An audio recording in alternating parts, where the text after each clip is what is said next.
Hello everyone. I know y'all been waiting to see me, but I'm back. Gonna give you a quick video where I'm at right now.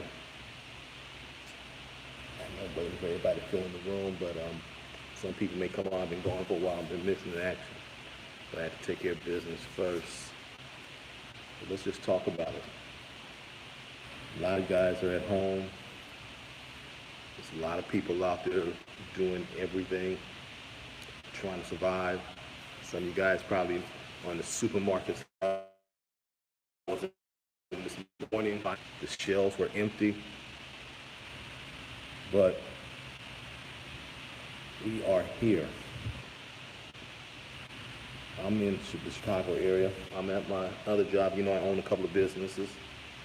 Liberty Tax Service is one of my locations I'm at. Hey, whoever checked in, say something. I saw one person came in. I know I haven't been here in a while. Let me know you're here. And what I'm going to be talking about shortly, I'm going to give you about 5 or 10 minutes, just be talking about why I purchased property, why I decided to purchase property in cash. Funny thing happened to me this morning. You know, I got young kids, so I got a son that's about to be, almost grown. I mean, they're kids. I mean, they worry about things like this. So this is the reason why I purchased properties with cash. There's a lot of people out there that word option is about to hit. And it's going to be for people like me and you to go ahead and move forward and start purchasing properties, start buying as many properties as we can when the properties go down. And what we're going to need is cash. My son said something to me today. He said, yeah, Dad, I remember when you started buying houses out here. And he said, yeah, it was like 2008.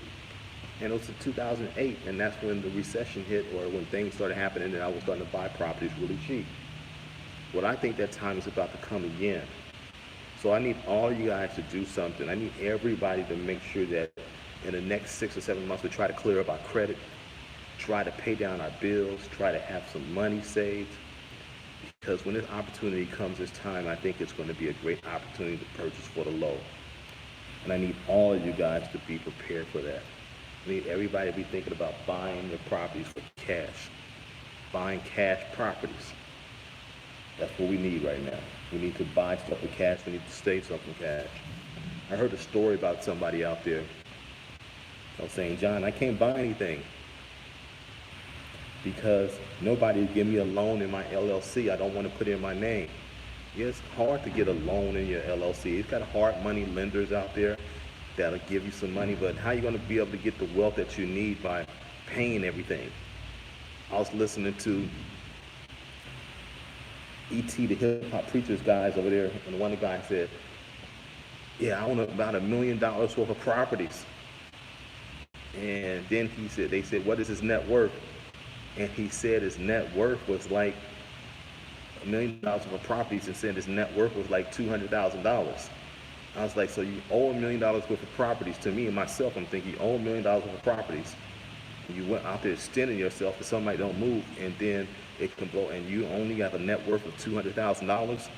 That doesn't make sense to me. That's too, for me personally, that's too much risk. I rather, so all the money that they're telling you to go ahead and get these hard money loans and everything else and put in your LLC, and then you're still a slave to somebody paying to somebody. I don't see that way. I rather, the race for wealth it takes your time. Everybody who's in here, I'm out here. I'm working in one of my stores, and I've been real busy this year helping people. So I'm at one of my locations right now, just hanging out, and just decided to give you guys a talk. But how can you really make some money? How can you really make some money or build wealth if you're still slave to the bank or slave to the lenders? So during this recession that we're about to hit, because there's a lot of people that's going to be losing a lot. It doesn't take that much for everybody to tilt over to lose a lot of stuff they have. I saw in the supermarkets.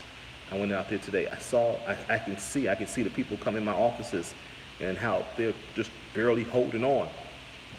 I don't want you guys to be like that.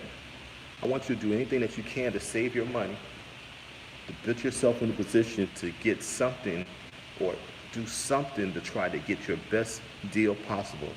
And I'm not saying going in a whole bunch of debt, because debt is the worst thing that I know people can manage debt, but when we're starting off right now, I don't want anybody else to really learn how to manage debt or get over their head. Like I said, heard the guy from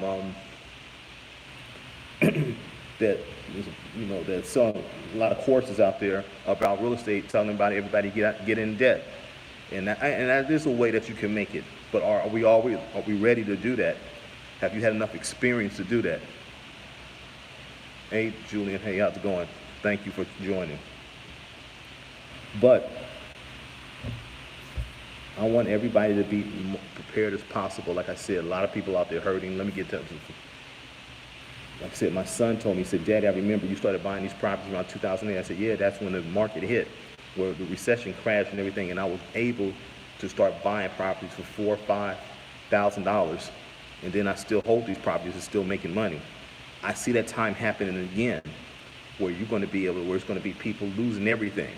There's going to be people losing their jobs. Right now, people out there Uber, and they can't find anybody to Uber. People going to DoorDash, nobody's going out there. Everybody's stocking up right now, and we don't know how this is going to affect us. But I already know how it's going to affect us.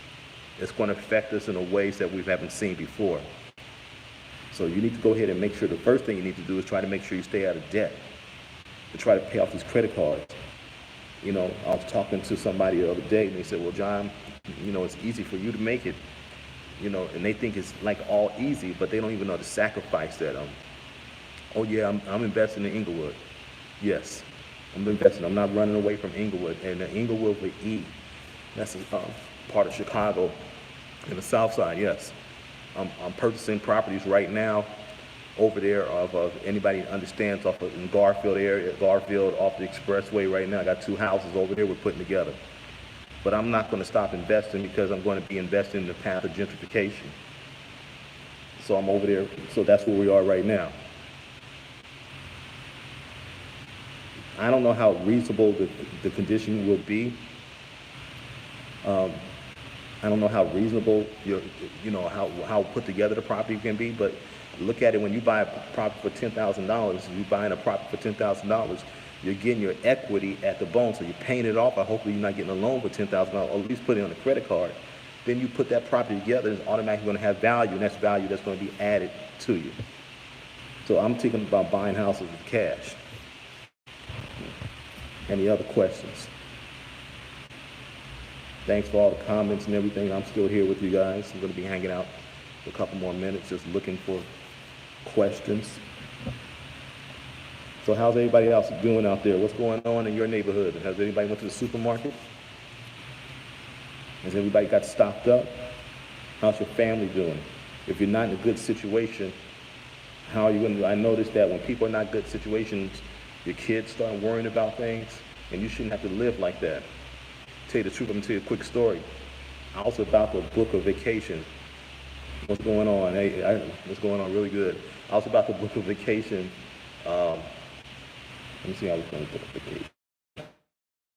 I've been going in July, and that's because I saw the airlines. I saw the airlines with cheap tickets.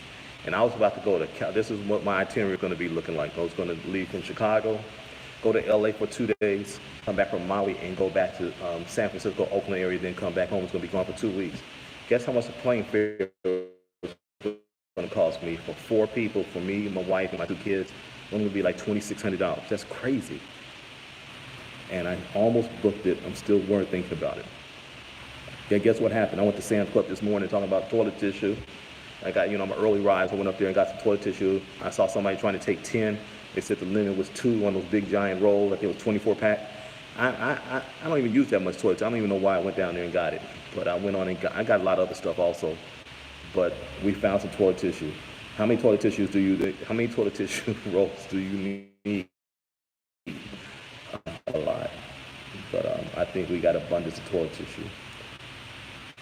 So I just want to talk to you guys and make sure that making sure that we're trying to buy things with cash. Make sure we're saving. Make sure that we're putting ourselves in a position when time comes. Because when time hits this time, it's going to hit in the next 6 or 7 months, and you're going to start seeing deals. Yeah, even the crackheads wearing gloves. Yeah, Yeah. I saw somebody come in my office with a mask on, but didn't want to cover his nose. I said, I thought the mask was supposed to cover everything. I guess they don't want to be uncomfortable, so they just covered their mouth. You know, everybody out here worrying. It's just like those videos I made a long time ago about about you know about where the federal government shut down. Anyway, oh, that's why yeah, I see you. I know you're talking about renting rooms, but yeah, the average recourse for me, it depends. It depends on if you want to be hands-on or not. So if you want to be hands-on or not and hire um, a decent contractor that's going to do the work, and you go out there and buy the supplies, and you go out there and monitor every day, you can get away with rehabbing a whole home for about $5,000. So that's $2,000 worth of supplies and about $3,000 in labor. And I'm talking about paint, flooring, I'm talking about repairing walls and any other thing that you can do. So I'm spending no more than $10,000 rehabbing a house. So another thing, we got another guy I know that he's renting rooms. That's another avenue that you can do, and he's been very successful at it. And he's on there, WINX, and he's been very successful at renting rooms in the Chicago area, and he's making money. He found another niche in it, and he's renting rooms. So that's something that you can look into also, is renting rooms. I think it can be very profitable as well. But it's going to take a lot of monitoring, and I'm sure that there's something you can do that's other avenues. But all what we have to do is just keep on trying to create wealth, trying to find ways, trying to buy these properties, trying to find properties and things like that, trying to find the most that you can, trying to find the best deals. And with that, I'm going to start, I'm going to show you some of my houses. I'm going to be showing you starting in April the work that I've been doing. I'm shooting little videos of the houses, so we're going to put something together to show you the before and after, and what